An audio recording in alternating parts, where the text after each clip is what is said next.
उज्जैन की तरफ, जहां डॉक्टर सीएम मोहन यादव अंतर्राष्ट्रीय गीता महोत्सव में सहभागिता कर रहे हैं। उज्जैनी अवंतिका कई कारणों से कई प्रकार के ऐसे ऐतिहासिक उदाहरणों से, घटनाओं से, इतिहास से हर काल में हर एक बार गौरवान्वित होती आई। ऐसी 5000 साल पहले भगवान कृष्ण के जन्म के साथ कंस को मारने के बाद भगवान ने शिक्षा ग्रहण करने के लिए उज्जैनी की तरफ कदम बढ़ाए और यहाँ का सांदीपनी आश्रम एक अलग प्रकार के आनंद में भर गया।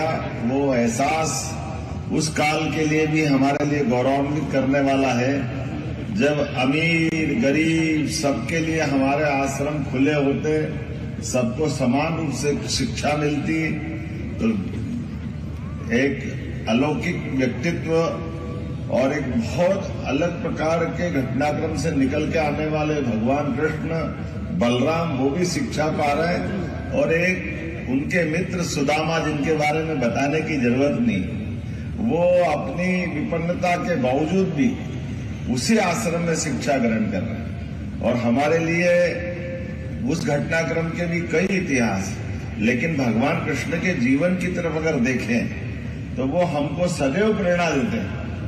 भगवान अपने जन्म के पहले की घटना तो उनको कैसे मालूम होगी, लेकिन उनके भगवान के माता पिता ने जितने कष्ट सहे वो हमको सबको अलग अलग ग्रंथों से, कथा से, कई जगह से हमारे तमाम संत वृंद के मुखारविंद से सुनने में आता है। लेकिन इन कष्टों के बाद भी भगवान जब अपना जन्म लेकर के आते हैं और बचपन से ही सारे संघर्षों से विजय पताका फहराते हुए कष्टों में मुस्कुराना, वो कालिया नाग के ऊपर कोई कर सकता तो कन्हैया ही कर सकते। हमारे लिए वो इतिहास की अद्भुत घटना है, हमारे लिए वो सदैव प्रेरणा देता रहे। सांप के फन पे कोई नृत्य करे और मुस्कुराए, ये तो कन्हैया ही कर सकते। और कंस को मारने के बाद कुर्सी के बजाय पढ़ने को महत्व देना, ये हमारे विद्यार्थियों के लिए, सबके लिए जीवन में सबक है कि वो न केवल शिक्षा के प्रति अपना भाव बढ़ाते हैं, बल्कि एक तरह से जब शिक्षा दिखती है तो कुर्सी भी तैयार थी, सिंहासन भी तैयार थी। और कंस का राज्य भी छोटा मोटा नहीं था, लेकिन कुर्सी पे न बैठते हुए शिक्षा की महत्ता क्या है, और ये बता भी दिया उज्जैनी ने कि जब वो शिक्षा ग्रहण करने आए तो उज्जैन का विद्यार्थी एक आश्रम से, आचार्य सांदीपनी से शिक्षा ग्रहण करते हुए किस प्रकार का व्यक्तित्व दुनिया देखती है। और आचार्य सांदीपनी के शब्दों में कृष्णम वंदे जगत गुरु, अपने शिष्य को अपने सामने आचार्य के रूप में देखना, जगत गुरु की पदवी देना, ये केवल उज्जैन में सांदीपनी ऋषि कर सकते हैं, आचार्य कर सकते हैं। ये भी इतिहास न्याय बना है। अपना ही शिष्य, उसका बाप का व्यक्तित्व दुनिया ने देखा है, लेकिन यही अपने जैसे हांडी में से चावल पहचान लेते हैं, ऐसे आचार्य ने अपने शिष्य को पहचाना, और जितना जो हो सकता है गुरु के पास वो सब भगवान कृष्ण को दिया। और भगवान ने भी वो शिक्षा की ऐसी गांठ बांधी कि बाद के कालक्रम में हमेशा सारी चुनौतियों के बीच मुस्कुराना भी, और अपने कर्तव्य के पथ से कर्म की तरफ मौत के भय से दुनिया को निकाल कर, जीवन में जिसका जन्म हुआ उसकी मृत्यु तो निश्चित है, लेकिन अपने कर्म बात के आधार पर कभी मौत का कोई भय नहीं हो सकता। सदैव धर्म मार्ग के चलने के लिए, और उनके माध्यम से तो दुनिया ने भारत का यदा यदा ही धर्मस्य, ये जो भाव है कि जब जब धर्म की हानि होगी, अधर्म बढ़ेगा, तो हमारे यहाँ परमेश्वर स्वयं आएंगे, और परमेश्वर आकर के इस दुनिया में पुनः धर्म की स्थापना करेंगे, सत्कर्मों की स्थापना करेंगे, मानवता की स्थापना करेंगे। और सृष्टि के संचालन में हमारे उस मूल वेद वाक्य के आधार पर, जिसको हम वसुदेव कुटुंबकम के नाम से भी जानते हैं। इसलिए चाहे अर्जुन का मन का भय हो या नरकासुर का अन्याय हो, भगवान के साथ कई प्रकार के ऐसे घटनाक्रम जुड़े हैं जिसके आधार पर, और कई घटनाक्रम की तो जानकारी छूट ही जाती है। भगवान ने अपने जीते जी अगर द्वारका से बाहर कदम बढ़ा करके अपना समय पहचान लिया, तो भगवान ने अपनी द्वारका में अपने शिष्य को भी या अपने पुत्र को भी द्वारका की गद्दी नहीं दी। इसलिए सच्चे अर्थों में भगवान तो जनतंत्र के नायक भी हैं, गणतंत्र के नायक भी हैं। मुझे नहीं मालूम, वैसे विद्वान बताएंगे कि द्वारका में भगवान कृष्ण की अपनी लीलाएं समाप्त होने के बाद उन्होंने अपनी द्वारका की व्यवस्था में अपने वंश में किसी को गद्दी पे नहीं बिठाया। और ये बात दूसरी प्रकार से है, जैसे महाभारत के भीषण युद्ध में भी सब जानते कि कृष्ण भगवान के होते हुए पांडव की जीत हुई, लेकिन इस जीत में अगर कोई ध्यान से देखे तो ध्यान से क्या दिखता है, एक तरफ कौरवों की सेना है, एक तरफ पांडवों की सेना है, जो जिधर से लड़ रहा है उधर से संघर्ष हो रहा है। लेकिन भगवान कृष्ण के लिए देखो, एक तरफ वो खड़े हैं, एक तरफ उनकी पूरी सेना खड़ी है, और कौरवों के साथ भगवान कृष्ण की सेना तो किसकी कीमत चुका रही? भगवान कृष्ण की सारी सेना कौरवों के बजाय, कौरवों के साथ उनका, अगर कौरवों के 100 भाई में से 100 मरे तो 100 मरे वो अपना युद्ध के कारण से मरे होंगे, लेकिन भगवान के मन पे तो ये अंदाज लगा लो, उनकी इतनी बड़ी सेना, उनके सेना नायक और ऐसी सेना जो जीवन भर उनको अजय बना के रखती थी। कभी भी भगवान कृष्ण ने कोई युद्ध नहीं हारा। ऐसे में उनके सारे सेना नायक सेना कौरवों के साथ अपना जीवन पूरा करती गई। लेकिन भगवान का मन कितना पक्का होगा, जिनने कहा कि जिसका जन्म हुआ है उसके साथ कर्म जुड़ते हैं और सबका समय आता है। तो अपनी सेना और सेना नायक को कभी मन में तो प्रश्न आता ही होगा कि कोई तो भगवान से कहेगा हम तो आपके आर्डर से ही सामने खड़े हैं, हमने मर्जी थोड़ी चुनी, लेकिन आपके उस भाव के आधार पर आपने कहा सेना उधर रहेगी, हम इधर रहेंगे। उन्हें तो ऑर्डर का पालन किया, लेकिन भगवान के रथ संचालन करते करते उनके बड़े बड़े सेना नायक भी अगर शरीर छोड़ रहे होंगे तो भगवान की तरफ निगाह से देख रहे होंगे, भगवान के मन पे क्या बीत रही होगी। यही कर्मवाद के आधार पर भगवान अपना विराट व्यक्तित्व का जीवन भर अलग प्रकार से दिखते रहे। इसी को हम भगवान कृष्ण को कालिया नाग पे देखते हैं, इसी को महाभारत के भीषण युद्ध में पाते हैं, इसी को अन्याय के प्रतीक नरकासुर को मारने में पाते हैं, इसी को कदम कदम पे पांडवों की व्यवस्थाओं के आधार पर धर्म मार्ग चलने के लिए। मैं आज के इस अवसर पर गीता जयंती की जब बात आती है, पवित्र गीता तो वाकई में इतना पवित्र ग्रंथ है जिसमें सब कुछ है। गीता जी के लिए वाकई गीता से बढ़ के कोई ग्रंथ नहीं। अंतर्राष्ट्रीय गीता महोत्सव मध्य प्रदेश सरकार की तरफ से मनाने के लिए मैं हमारे अपने यशस्वी प्रधानमंत्री का जोरदार अभिनंदन करें, श्रीमान नरेंद्र मोदी जी, जिनके माध्यम से 2020 में शिक्षा नीति पुनः संशोधित रूप में आई, और इस संशोधित रूप से आने के बाद अब हमारे पाठ्यक्रम के अंदर भी हमें गर्व है, हमने गीता जी को भी महत्ता दी है और गोपाल कृष्ण की लीलाओं को भी महत्ता दी है। हमको अगर इन आदर्शों से ही सीखना है तो उसमें क्या आपत्ति हो सकती है। हमारे लिए धर्म के माध्यम से जीवन के मर्म को समझने के लिए मौका मिलता है। हम किसी की बुराई नहीं कर रहे, किसी के प्रति हमारा गलत भाव नहीं है, लेकिन सच्चाई की तरफ तो भाव होना चाहिए, अच्छाई की तरफ होना चाहिए। और समाज के साथ जुड़ करके ये जो सारा समाज मानता तो हमको क्या संकोच हो सकता है।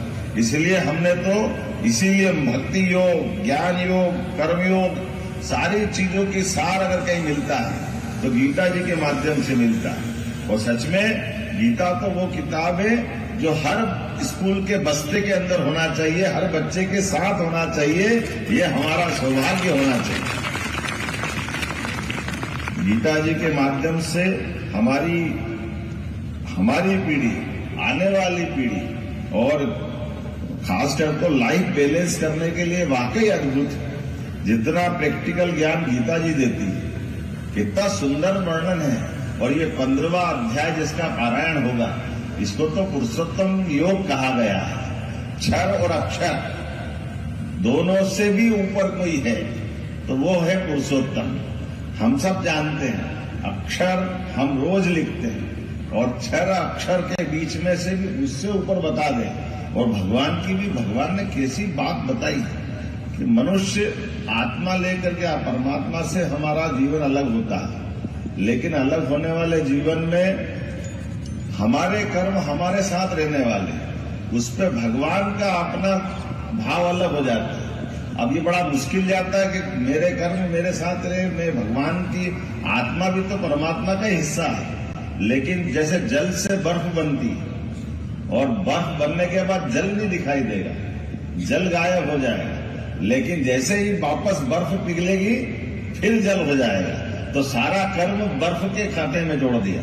भगवान की ऐसी बहुत सारी बातों के लिए ये पूरा मंच पे हमारे सारे विद्वान संत भी विराजमान हैं। और मैं तो केवल आपके बीच गीता जयंती के इस अवसर पर आपको बधाई देने के लिए आया हूं। और हमारी सरकार ने तय किया है, आज विधानसभा का सत्र भी है, यहाँ गीता जयंती मनाएंगे।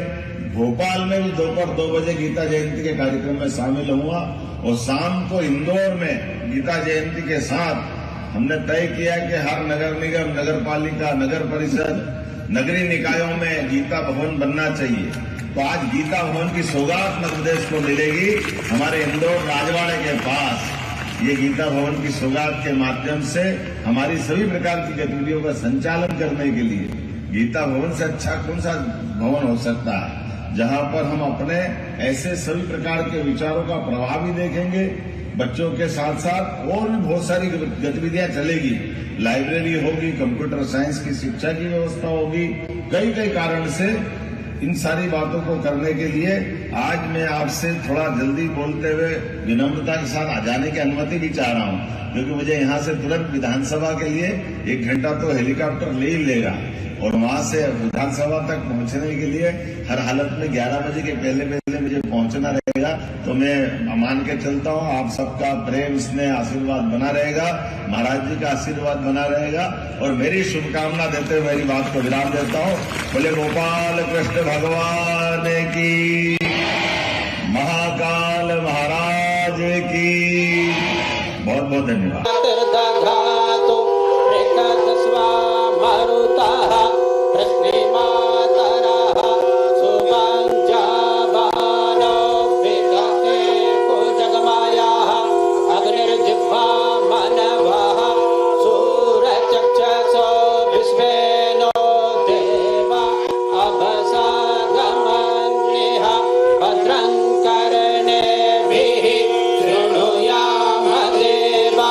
भद्रं पश्येमाक्षभिर्जयतराः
भवतु। बहुत बहुत धन्यवाद। और अब मैं निवेदन करना चाहूंगी, स्वागत की बेला की ओर बढ़ते हैं और मैं निवेदन करूंगी श्री शिव शेखर शुक्ला जी एसीएस सर से कि कृपया माननीय मुख्यमंत्री जी का पुष्पगुच्छ भेंट कर स्वागत करेंगे। आप सभी अपनी तालियों के साथ हमारे बीच माननीय मुख्यमंत्री जी मौजूद हैं, उनका हृदय की गहराइयों के साथ स्वागत करेंगे। साथ ही साथ मैं निवेदन करना चाहूंगी श्री अमित यादव जी हमारे साथ मौजूद हैं, आप मंचासीन सभी अतिथियों का स्वागत करेंगे। साथ ही साथ श्रीमती पूजा शुक्ला जी उप संचालक संस्कृति भी हमारे साथ मौजूद हैं, आप भी मंचासीन सभी अतिथियों का स्वागत कर रहे हैं। हम सभी तालियों में कमी नहीं आनी चाहिए। हमारे साथ सभी विशिष्ट अतिथिगण मौजूद हैं जिनका हम हृदय की गहराइयों से स्वागत कर रहे हैं, अभिनंदन कर रहे हैं। गीता केवल एक ग्रंथ नहीं, ये जीवन का विज्ञान है, कर्म का ज्ञान है और मानवता का संविधान भी है। मैं निवेदन करना चाहूंगी, स्वागत उद्बोधन के लिए जोरदार तालियों से हम स्वागत करेंगे अपर मुख्य सचिव महोदय श्री शिव शेखर शुक्ला जी का।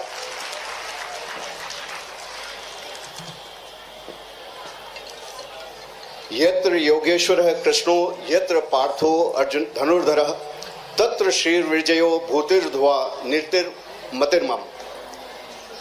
आज इस गीता जयंती के शुभ अवसर पर हमारे बीच में बहुत कृपा पूर्वक पधारे हमारे माननीय मुख्यमंत्री जी, हमारे यहाँ साथ में मंचासीन माननीय संस्कृति मंत्री जी, माननीय डॉक्टर विश्वास सारंग जी, खेल युवा कल्याण मंत्री जी, श्रीमती कृष्णा गौर जी, माननीय मंत्री अल्पसंख्यक कल्याण एवं पिछड़ा वर्ग, माननीय श्री रामेश्वर शर्मा जी, माननीय विधायक हुजूर, माननीय श्री भगवान दत्त सबनानी जी, विधायक दक्षिण पश्चिम, माननीय श्री विष्णु खत्री जी, माननीय विधायक बैरसिया, माननीय श्री डॉक्टर विष्णु नारायण तिवारी जी, केंद्रीय महामंत्री विश्व गीता प्रतिष्ठान, डॉक्टर उमेश वैद्य जी, संस्कृति प्रमुख विश्व गीता वेद प्रतिष्ठान, पंडित विष्णु राजौरिया जी, अध्यक्ष परशुराम कल्याण बोर्ड, आप सभी का मैं यहाँ पर इस शुभ अवसर पर हार्दिक स्वागत करता हूँ संस्कृति विभाग की ओर से।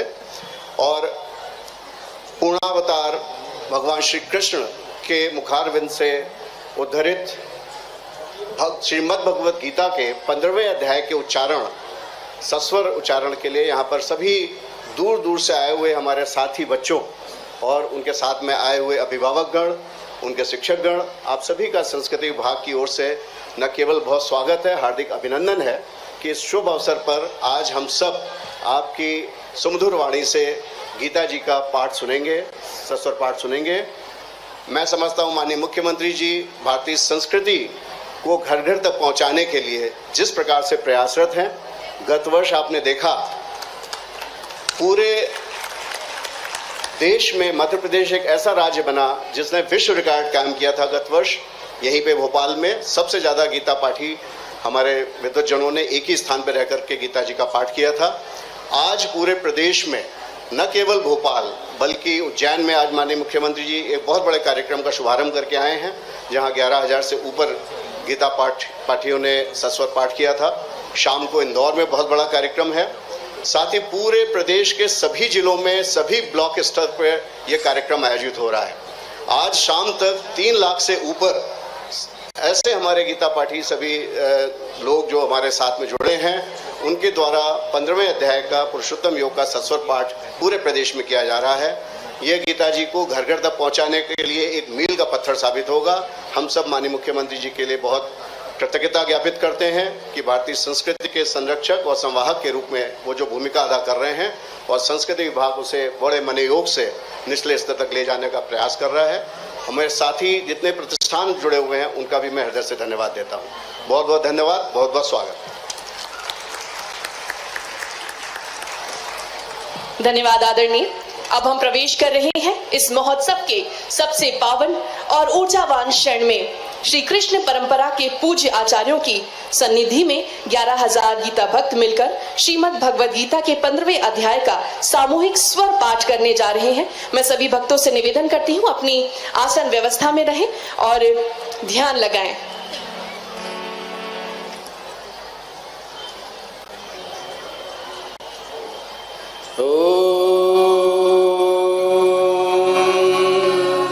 श्री पर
द्वन्द्वैर्विमुक्ता सुखदुःखसंज्ञे गच्छन्त्यमूढा पदमव्ययं तत् न तद्भाषयते सूर्यो न शशाङ्को न पावकः यद्गत्वा न निवर्तन्ते तद्धाम परमं मम ममैवांशो जीवलोके जीवभूतः सनातनः मनः षष्ठानीन्द्रियाणि प्रकृतिस्थानि कर्षति शरीरं यदवाप्नोति यच्चाप्यक्रामतीश्वरः गृहीत्वैतानि संयाति वायुर्गन्धानि वाशय श्रोत्रं चक्षुस्पर्शनं च रसनं घ्राणमेव च अधिष्ठाय मनश्चायं विषयानुपसेवते उत्क्रामन्तं स्थितं वापि भुञ्जानं वा गुणान्वितं विमूढानानुपश्यन्ति पश्यन्ति ज्ञानचक्षुषः यदन्ते योगिनश्चैनं पश्यन्त्यात्मन्यवस्थितं यतन्तोऽप्यकृतात्मानो नैनं पश्यन्त्यचेतसः यदादित्यगतं तेजो जगद्भासयतेऽखिलं यच्चन्द्रमसि चञ्चाग्नौ तत्तेजो विद्धि मामकम् गामविश्य च भूतानि धारयाम्यामोजसा पुष्पाणि चौषधिः सर्वा सोमो भूत्वा रसात्मकः अहं वैश्वानरो भूत्वा प्राणिनां देहमाश्रितः प्राणापानसमायुक्तः पचाम्यन्नं चतुर्विधं सर्वस्य चाहं हृदि सन्निविष्टो मत्तः स्मृतिर्ज्ञानपमोहनं च वेदैश्च सर्वैरहमेव वेद्यो वेदान्तकृद्वेदविदेव चाहं द्वाविमे पुरुषौ लोके क्षरश्चाक्षर एव च क्षरः सर्वाणि भूतानि कूटस्थोऽक्षर उच्यते उत्तमः पुरुषः स्वज्ञः परमात्मेत्युदाहृतः यो लोकत्रयमाविश्य बिभर्त्यव्यय ईश्वरः यस्माक्षरमतीतोऽहम् अक्षरादपि चोत्तमः अतोऽस्मि लोकं वेदे च प्रथितः पुरुषोत्तमः यो मामेव सम्मूढो जानाति पुरुषोत्तमं स सर्वविद्भजति मां सर्वभावेन भारत इति गुह्यतमं शास्त्रम् इदमुक्तं मया नघ एतद्बुद्ध्वा बुद्धिमान् स्यात् कृतकृत्यश्च भारत ॐ तत्सदिति श्रीमद्भगवद्गीतासु उपनिषत्सु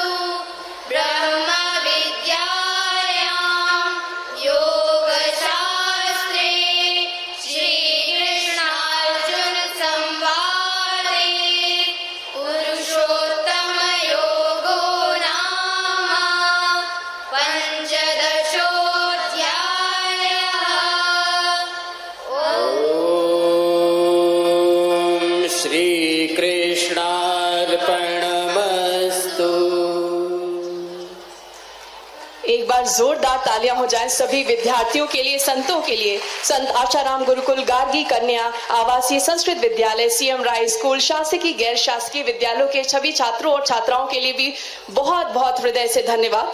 और अब बिना देर किए हुए उस पल का इंतजार जिसका हमको था वो अब खत्म होने जा रहा है। जोरदार तालियों के साथ हम स्वागत करते हैं मध्य प्रदेश के यशस्वी तेजस्वी मुख्यमंत्री डॉक्टर मोहन यादव जी का।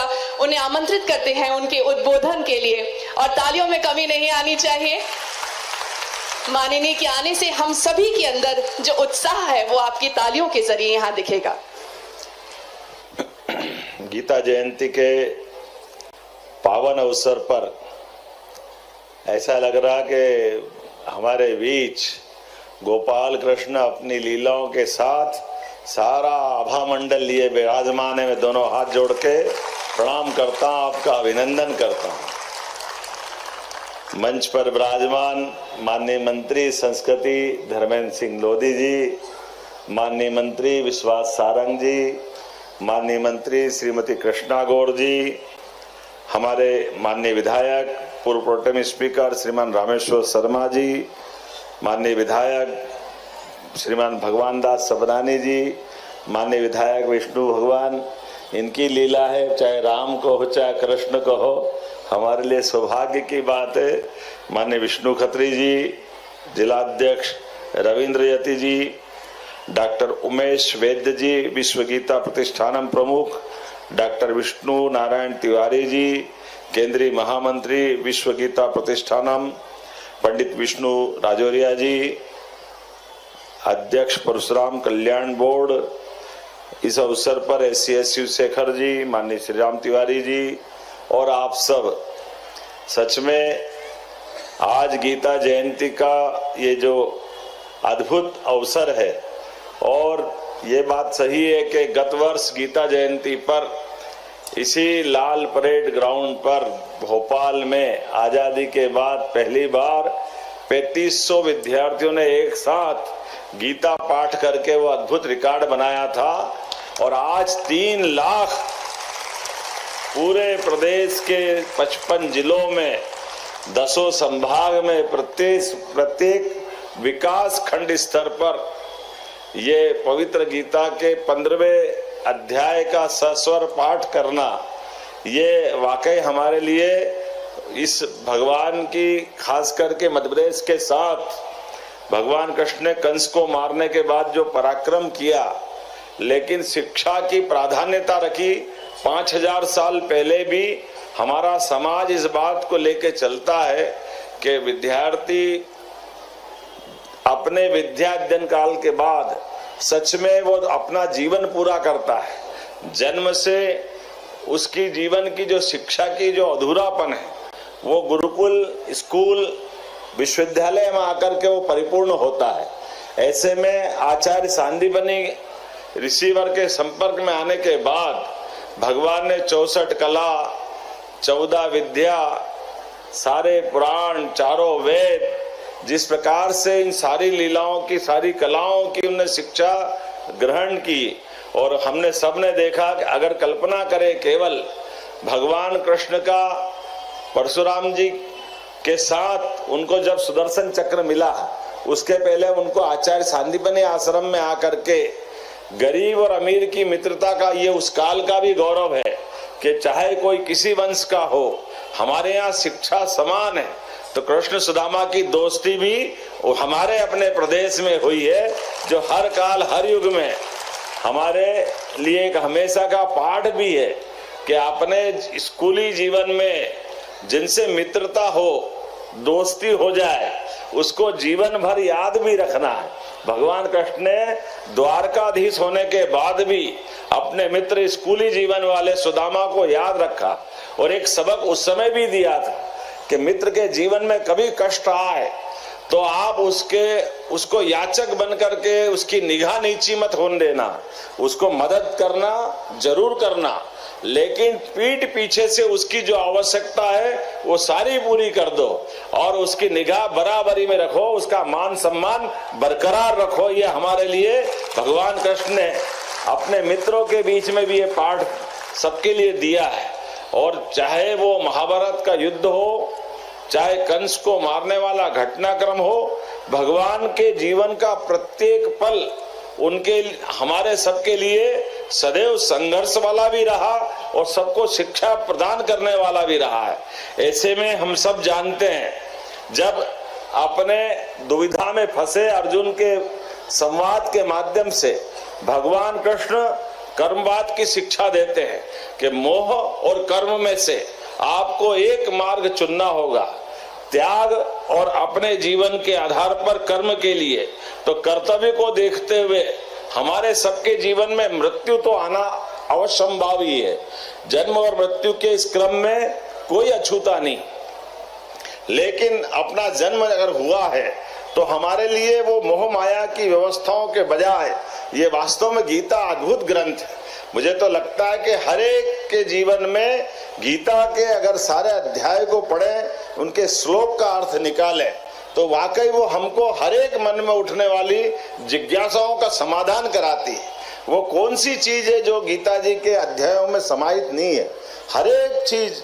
अब आप बताइए, क्षर और अक्षर दोनों विनाशी और अविनाशी, दोनों के बीच भगवान इसी में 15वें अध्याय में कितने अच्छी व्याख्या करते हैं कि वो कहाँ है, वो विनाशी और अविनाशी के अलावा तीसरा एक अपना उनका अस्तित्व है जिसको उनने पुरुषोत्तम के माध्यम से माना गया है।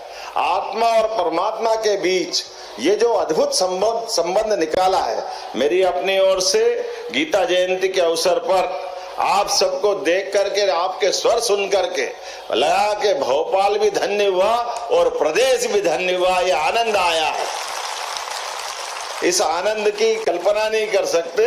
मेरी अपनी ओर से पुनः प्रदेशवासियों को, देशवासियों को बधाई देता हूं। और आज ही हम अपने गीता भवन की श्रृंखला के आधार पर हमने तो सरकार में तय किया है कि भगवान कृष्ण की जहां जहां लीलाएं हुई है वो प्रत्येक स्थान तीर्थ बनाएंगे। वो प्रत्येक स्थान जो द्वारका का महत्व है, जो मथुरा वृंदावन का महत्व है, वही उज्जैनी का महत्व, जाना पाव का महत्व है, वो नारायण और सुदामा की मित्रता का धाम का महत्व है। ये प्रत्येक स्थान को तीर्थ बनाएंगे। भगवान श्री कृष्ण की जहां जहां चरण धरे हैं उस प्रत्येक स्थान को भी हम चैतन्य करते हुए उसको तीर्थ के रूप में रेखांकित कर रहे हैं। इसी के साथ साथ गीता भवन भी बनाने जा रहे हैं। हमारे यहाँ ये सामुदायिक भवन की जो कल्पना है, थोड़ा अधूरापन लगता है। सामुदायिक भवन जैसे बोलते कम्युनिटी हॉल, तो ऐसा लगता शरीर तो है लेकिन आत्मा नहीं।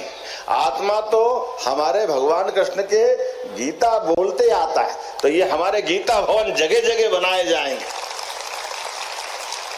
और गीता भवन बनाने की कल्पना के लिए नगरीय निकाय को जोड़ा है। नगरीय निकाय के साथ साथ उसके विस्तृत प्लानिंग भी हुई है, लेकिन हमने कहा तुरंत दान महाकल्याण, इसलिए आज पहला गीता भवन राजवाड़े के पास लोकार्पित इंदौर में हो रहा है। मेरी अपनी ओर से ये हमारा संकल्प की पूर्ति होती है।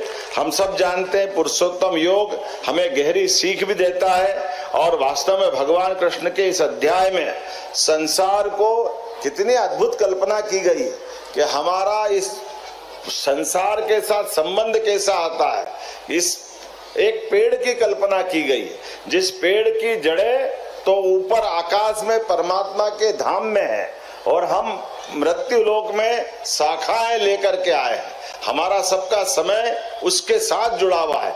इस संसार के साथ ऐसी कई सारी चीजों के बीच भगवान कृष्ण ने सब कुछ समझाने का प्रयास किया, जिसमें जीवन का आधार हमारी शक्ति और इन सब के ऊपर सत्य सबसे ऊपर है। आज के इस अवसर पर हमारे लिए जो दिखता है वो होता नहीं, जो होता नहीं वही हमारे बीच में समझने के लिए आज के इस पुरुषोत्तम पाठ के माध्यम से बताने का प्रयास किया है।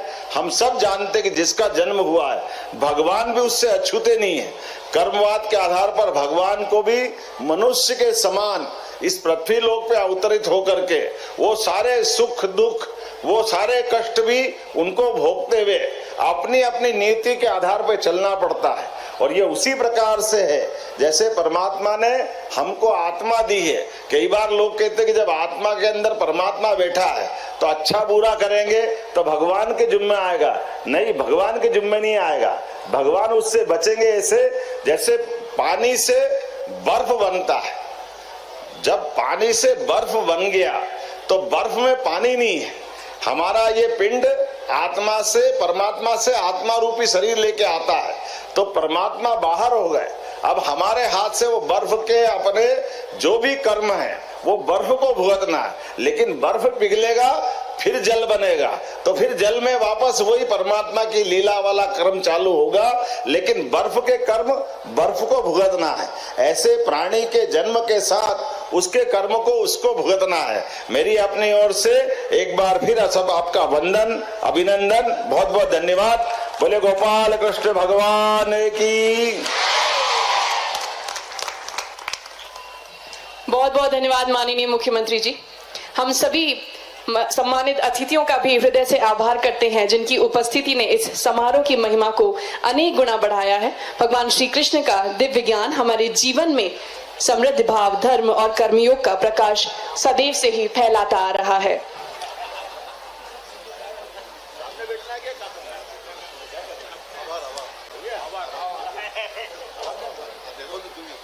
मैं श्री राम तिवारी जी को आमंत्रित करती हूँ।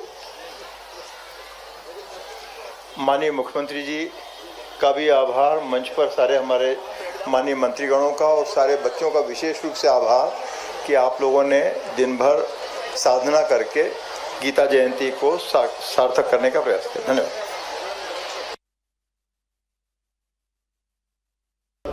श्रीमद् भागवत गीता के लिए आज का दिन एक अलग प्रकार से दुनिया मना रही है। हमारी सरकार भी इसमें गत वर्ष से जुड़ी और गत वर्ष के बाद ये दूसरा वर्ष है। मंच पर विराजमान माननीय मंत्री श्रीमान तुलसीराम सिलावट जी, एक और मंत्री माननीय कैलाश जी से मेरी बात हुई, विधानसभा चल रही थी तो उन्होंने कहा मेरा उल्लेख कर देना, तो माननीय कैलाश विजयवर्गीय जी, हमारे महापौर माननीय पुष्पमित्र भार्गव जी, माननीय विधायक राकेश गोलू शुक्ला जी, इस अवसर पर माननीय गौरव रणदिवे जी, सुमित मिश्रा जी, श्रवण चावड़ा जी, सावन सोनकर जी, हमारे कल्चर के एडवाइजर श्रीमान श्रीराम तिवारी जी, वीर भारत न्यास के सचिव भी आप हैं। इस अवसर पर पूर्व विधायक सुदर्शन गुप्ता जी, कपाली पेंडारकर जी, मंचस्थ सभी अतिथिगण और आप सब, आपका दोनों हाथ जोड़ के प्रणाम करता, अभिनंदन करता। जय श्री महाकाल। ये अद्भुत आज का दिन है। दो गोपाल मंदिर, एक उज्जैन का गोपाल मंदिर और एक इंदौर का ये राजवाड़े के पास का गोपाल मंदिर, दोनों का अपना गौरवशाली अतीत। ये मंदिर स्वर्गीय यशवंतराव सिंधिया जी की धर्मपत्नी श्रीमती कृष्णाबाई ने इसका निर्माण कराया 1832 में। और भानपुरा के बाद जब इंदौर राजधानी बनी और इंदौर राजधानी में यशवंतराव जी के पराक्रम से होलकर साम्राज्य ने अपनी पूरे भारतवर्ष में पहचान बनाई, जिसके अपने अलग से गौरवशाली अतीत पे चर्चा हो सकती है, लेकिन भगवान कृष्ण के नाम पर उज्जैन का गोपाल मंदिर महाजी सिंधिया के बाद परवर्ती काल में दौलतराव सिंधिया जी की धर्मपत्नी श्रीमती बाईजाबाई ने बनवाया। उसका और इसका अलग अलग प्रकार का एक इतिहास हो सकता है, लेकिन जो कॉमन चीज है उसमें मैं बात करना चाहूँगा। कॉमन चीज ये है कि उज्जैन के गोपाल मंदिर के गर्भगृह के ठीक बाहर एक चांदी का द्वार बनाया हुआ है। वो चांदी का द्वार कहाँ से आया और कैसे बनाएगा, इसका इतिहास भी बड़ा हमारे लिए, मालवा वालों के लिए गर्व और गौरव का कारण हो सकता है। वो द्वार बनाया गया सोमनाथ पे जब मोहम्मद गजनवी ने अपना आक्रमण किया और लूट करके वो यहाँ से बेहिसाब संपदा ले गया, तो चांदी के द्वार भी ले गया। चलो हमारा समय खराब था, वो कष्ट का काल था, बड़ी शहादतें हुई, बड़ी बलिदान हमारे भगवान सनातन मार्ग पे चलने वाले भगवान के भक्तों ने दिए। लेकिन जब हमारा सामर्थ्य का समय आया, जब बाजीराव जी के बाद छोड़े गए ये सम्राट के बाद के उन महाराज शिवाजी के स्वप्नदर्शी लोगों ने अपनी तलवार की धाक दुनिया के बीच में स्थापित की, तो हमें गर्व है। वो कंधार के पास अफगानिस्तान से दरवाजा छीन करके लाए और गोपाल मंदिर का वो अपना इतिहास बनाते हैं, जिसके आधार पर गोपाल मंदिर के मुख्य गर्भगृह के बाहर बना हुआ बाईजाबाई जी ने जो मंदिर बनवाया, राणोजी सिंधिया के बाद महाजी के उस शासनकाल का सबसे कीमती एक तरह से वो रत्न हमको मिलता है। उसी प्रकार से यशवंतराव जी की तलवार की धाक दुनिया ने महसूस की और उनकी धाक की और साख के बलबूते पर ये गोपाल कृष्ण का मंदिर भी अपनी अलग से पहचान बना करके पूरे देश में महारानी जिनने महेश्वर से राजधानी चलाई, अहिल्याबाई ने अपनी धाक और साख बना करके सनातन संस्कृति जो विरासत छोड़ी है वो हमको इस मामले में भी गर्व कराती है। जैसे महाजी के शासनकाल में महाकाल का मंदिर का जीर्णोद्धार हुआ, तमाम देवस्थान स्कंद पुराण के अवंती खंड में जो जिस तरह से स्थापित थे वो वहां भी जीर्णोद्धार का काम हुआ और उसी का विस्तृत रूप महारानी अहिल्याबाई ने काशी का विश्वनाथ का मंदिर हो या द्वारका का सोमनाथ का मंदिर हो या हमारे तमाम देवस्थान रामेश्वरम के मंदिर से लेकर गया जी में हम जब तर्पण करने जाते हैं तो वो विष्णुपद मंदिर भी अगर पुनर्स्थापित करने का काम किया है तो इंदौर के मालवा के लोगों ने अहिल्या महारानी के माध्यम से किया है। हमें इस बात का आनंद, इसका गौरव है। और ये समानता है गोपाल कृष्ण के मंदिर इन राजवंशों के स्थान पर क्यों बने। भगवान कृष्ण का जीवन भी बाल्यकाल से उनके जीवन में उन्होंने लोगों को संगठित करते हुए अपने बाल लीलाओं के माध्यम से भक्ति भाव से आनंद से देखते हैं, लेकिन अन्याय के खिलाफ लड़ने के लिए हमारी अपनी बाल मंडलियों के माध्यम से ही महिला पुरुष को एकत्रित करते हुए जो अपने गोकुल वृंदावन से अन्याय का विरोध करने का प्रारंभ किया, वो महाभारत में विराट व्यक्तित्व के रूप में भगवान कृष्ण का एक अलग रूप दिखाई देता, उसका भी हमको आनंद है और वो भी गर्व है। और कठिनाइयां यमुना के अंदर कालिया नाग जैसी बड़ी क्यों न हो, लेकिन ये पंच तत्व पे सबका अधिकार है, जल सबका अधिकार रखता है। तो कालिया के ऊपर नृत्य करके मनमोहक मुस्कान बिखेरते हुए जो भगवान ने अपना रूप दिखाया वो कंस के मारने से प्रारंभ होकर नरकासुर करके अंत तक लगातार चलता रहता है। और शिक्षा तो क्या गौरवान्वित करने वाली, आज तो गीता जयंती है, फिर मालवा को गौरवान्वित किया भगवान कृष्ण ने। जो गोकुल का महत्व है, जो वृंदावन का महत्व है, जो द्वारका का महत्व है, वो मध्य प्रदेश के मालवा का महत्व है, उज्जैनी सांदीपनी आश्रम का महत्व है, उसका आनंद हमको आता है।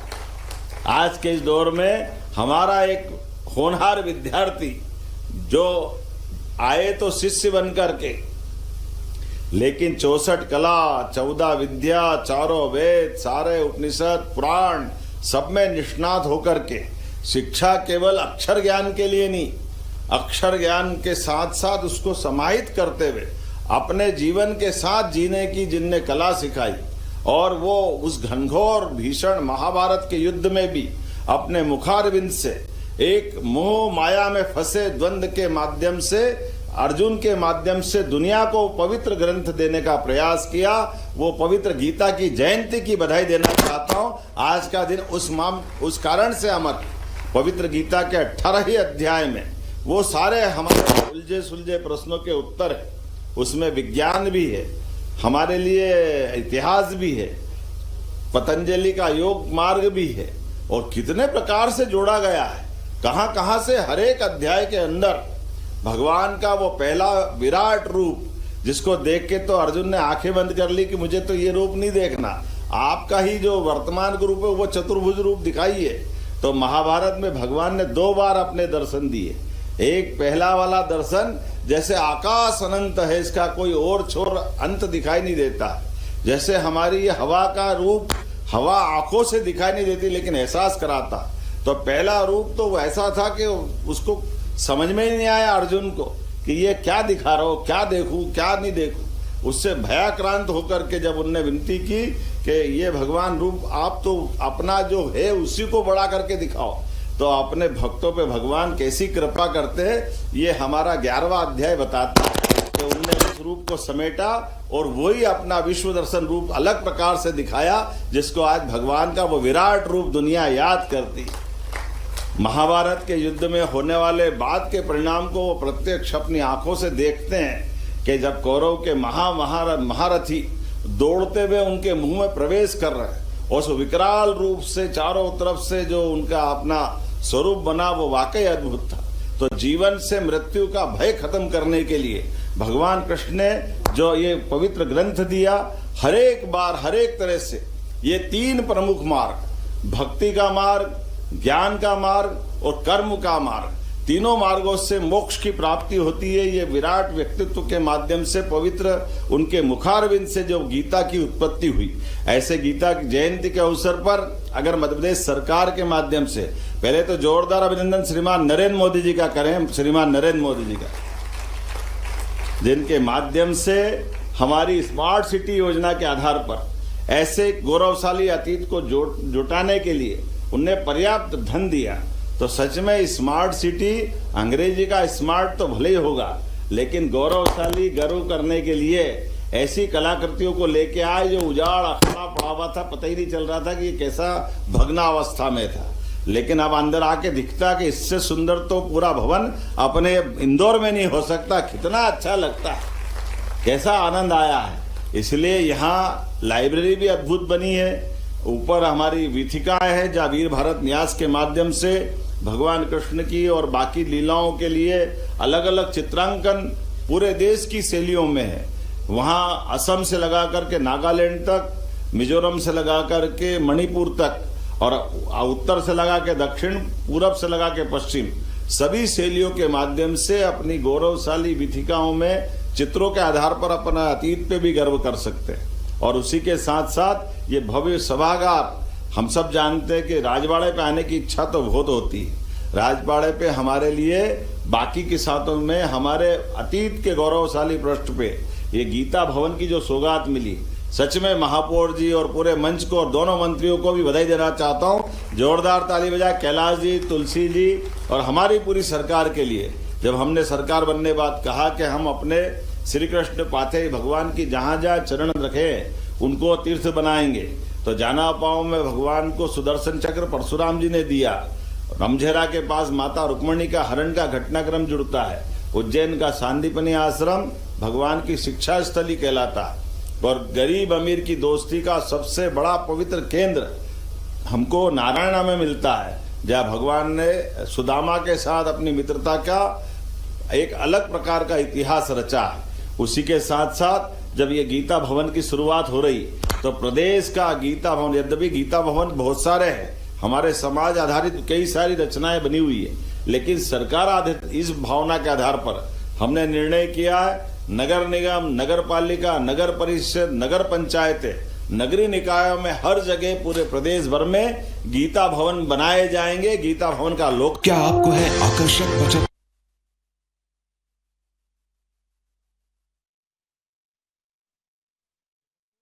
इंदौर से दिखा दें, जहां मुख्यमंत्री डॉक्टर मोहन यादव यहां पर कार्यक्रम को संबोधित कर रहे हैं। गीता भवन के लोकार्पण कार्यक्रम में सीएम शामिल हुए हैं और उनके साथ यहां पर तमाम मंत्री भी मौजूद हैं। अंतर्राष्ट्रीय गीता महोत्सव में सहभागिता सीएम की। इंदौर से ये तस्वीरें आपको दिखा रहे हैं। आर्थिक राजधानी इंदौर में महत्वपूर्ण कार्यक्रम और सीएम डॉक्टर मोहन यादव आयोजित कार्यक्रम को संबोधित कर रहे हैं। अंतर्राष्ट्रीय गीता महोत्सव में सहभागिता सीएम ने की है। गीता भवन के लोकार्पण कार्यक्रम में सीएम शामिल हुए हैं। ये तस्वीरें भी आपको दिखा रहे हैं। उनके भावी जीवन को भी उत्कृष्ट करेंगे। इसलिए गीता भवन के साथ एक और चीज जुड़ी है। आज गीता जी के 15वें अध्याय पुरुषोत्तम योग या पुरुषोत्तम योग के माध्यम से 3 लाख से गत वर्ष हमने भोपाल में लाल परेड ग्राउंड पर 3500 बटकों के साथ गीता पाठ का बड़ा कार्यक्रम करा था। उसका वर्ल्ड रिकॉर्ड बना था। एक दूसरा रिकॉर्ड बना है। आज 3 लाख से ज्यादा गीता पाठी बच्चों ने पूरे प्रदेश के अंदर जोरदार अभिनंदन करे अलग अलग श्रेणी के आधार पर।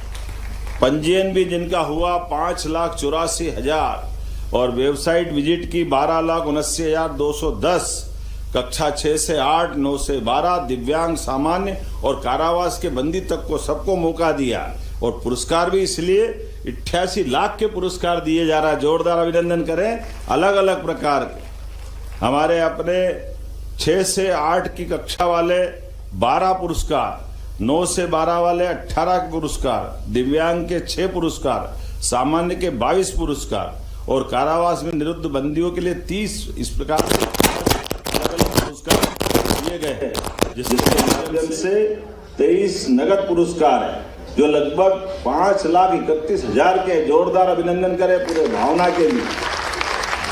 और नगद राशि जो 2 पुरस्कार दिए जा रहा है दोनों स्कूल वर्ग के लिए, वो 1-1 लाख के पुरस्कार है। जोरदार अभिनंदन करें इस माध्यम से।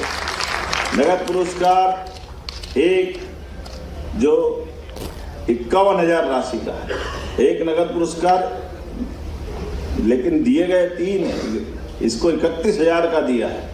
कितने प्रकार से जोड़ते हो आप भी, गजब कर देते। जोरदार कल्चर मिनिस्ट्री वाले भी गजब कर देते। और देने के लिए भी आपने कहा कि जो बंदी है, अगर वो आज बंदी है तो कल उनके परिवार में भी आय के साधन बढ़ना चाहिए। तो ये गीता जयंती के अवसर पर 20 ई-रिक्शा लेने का भी पुरस्कार का जोड़ा है। जोरदार अभिनंदन करें इस माध्यम से।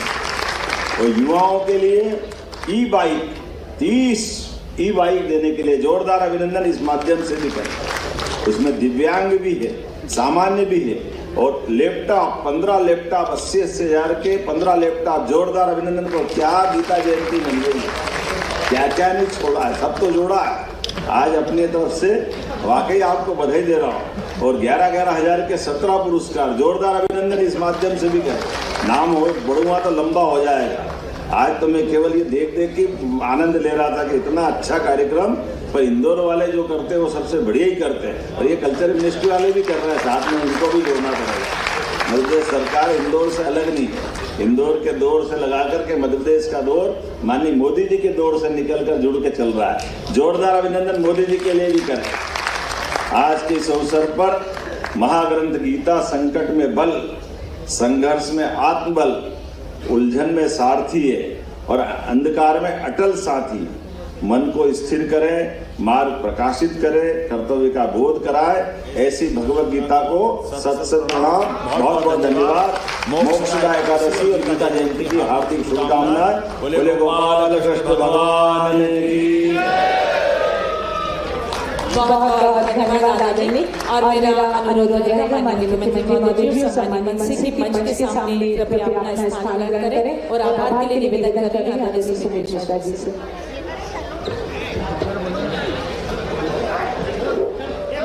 सब लोग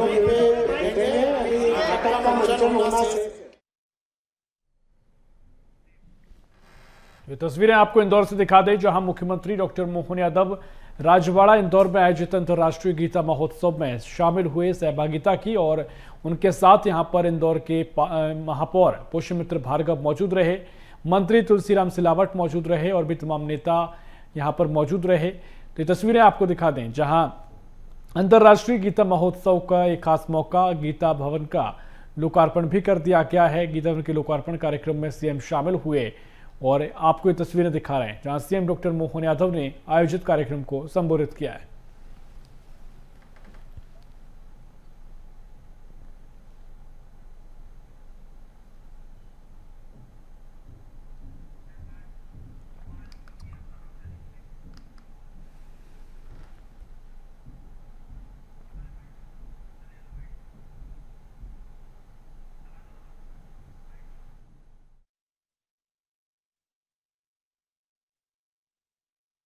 इंदौर से तस्वीरें आपको दिखा दें, जहां गीता भवन के लोकार्पण कार्यक्रम में सीएम डॉक्टर मोहन यादव शामिल हुए और यहां पर आयोजित कार्यक्रम को संबोधित किया है।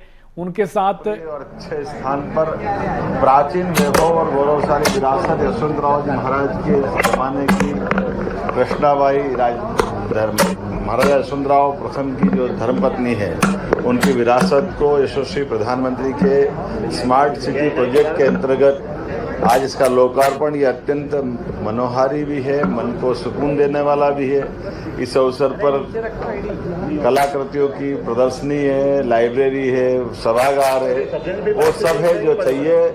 काले पत्थरों का अद्भुत नक्काशी का ये मंदिर, लकड़ी का स्थापत्य का अद्भुत प्रमाण, ये हमारी उस गौरवशाली अतीत को, जो मराठा, होलकर, सिंधिया, उस वंश को याद दिलाता जो महाराजा शिवाजी ने प्रारंभ किया था। मेरी अपनी ओर से बधाई।